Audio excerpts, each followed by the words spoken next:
तहखाने की हवा अचानक भारी हो गई। दीवारें ऐसे थरथरा रही थीं जैसे किसी अदृश्य शक्ति ने उन्हें पकड़ रखा हो। काले धुएं की वह लंबी आकृति धीरे धीरे गोल घूमने लगी, जैसे वह आर्या के मन को पढ़ रही हो। उसके पिता घुटनों पर गिर पड़े।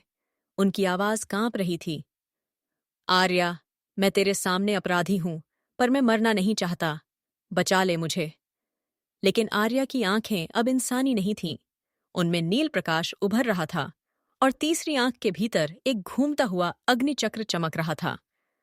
अचानक छाया ने आर्या के बहुत करीब आकर कहा, याद रख, जिस स्त्री को उसने धोखा दिया था वो मरते वक्त यही कहती रही, मां, मेरे लिए न्याय भेजना, और तू ही वह न्याय है। उस पल आर्या का शरीर कठोर पड़ गया। उसके भीतर मां की शक्ति उफान मारने लगी। जैसे कोई महासागर उसके सीने में उठ रहा हो, तभी कुछ अनहोनी हुई। उसके पिता के शरीर के पीछे एक दूसरी छोटी काली आकृति उभरने लगी। वह पहले वाली छाया से भी डरावनी।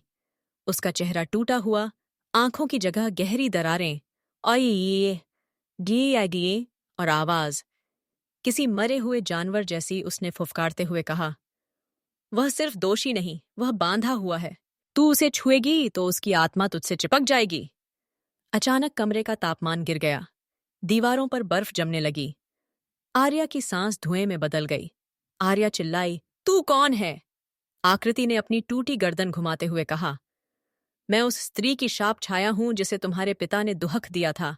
मैंने उसके वंश को बांध दिया था, पर अब तू यहां है, तू मेरा बदला पूरा करेगी। आर्या के कदम खुद ब खुद आगे बढ़ने लगे, जैसे कोई शक्तिशाली हाथ उसकी आत्मा को धकेल रहा हो। उसकी तीसरी आंख आधी खुल गई। एक पतली लाल किरण बाहर निकली। उसके पिता डर से पीछे हटे। उनकी आवाज टूट गई, आर्या, मैं तेरा पिता हूं, मुझे मार मत।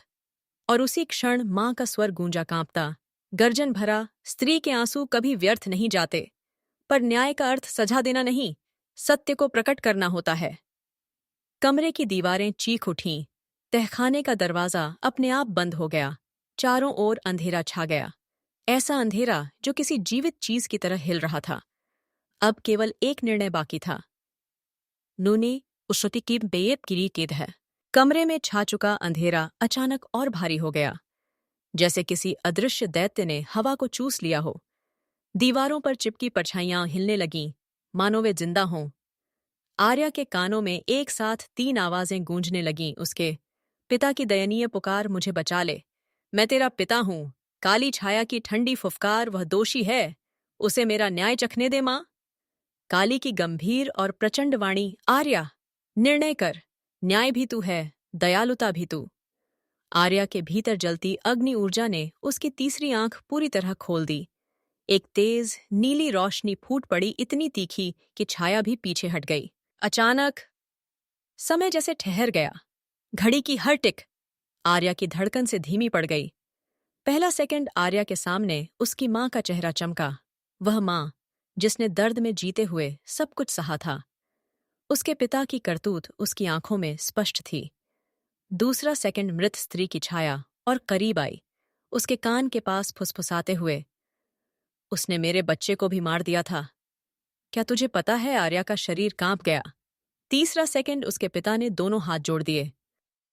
जो हुआ गुस्से में किया, मैं बदल जाऊंगा आर्या, बस बचा ले। उनकी पीठ पर कोई काला निशान हल्का चमका, जिसे देखकर आर्या समझ गई, वह छाया सच कह रही थी, उसका वंश शापित था।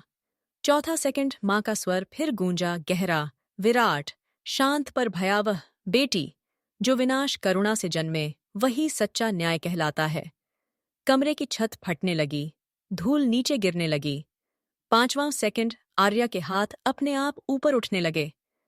उनके बीच एक नीला अग्निगोला बनने लगा, इतना गर्म कि हवा जलने लगी, इतना ठंडा कि उसका हाथ सुन्न हो गया। उसके पिता चीख उठे, आर्या मत, छठा सेकंड छाया अचानक आर्या के सामने आई। उसने अपना काला चेहरा उसके पास लाकर कहा, मुझे मुक्त कर दे या मुझे उससे बांध दे, दोनों निर्णय तेरा है। उसके शब्द हवा में नहीं, आर्या के मन में गूंजे। सातवां सेकंड आर्या की सांस भारी हो गई, उसकी आंखें पानी से भर आईं। क्या वह अपने पिता को बचाए या न्याय को चुने, या कोई तीसरा मार्ग? 8वां सेकंड अचानक उसे अंदर से मां का एक और स्वर मिला, बहुत धीमा, बहुत कोमल। बेटी, सत्य को उजागर कर। दंड देना या न देना बाद की बात है, रहस्य। यहां आर्या समझ गई। सच्चा निर्णय वह नहीं जो मौत दे, बल्कि वह है जो छिपा सच दिखा दे।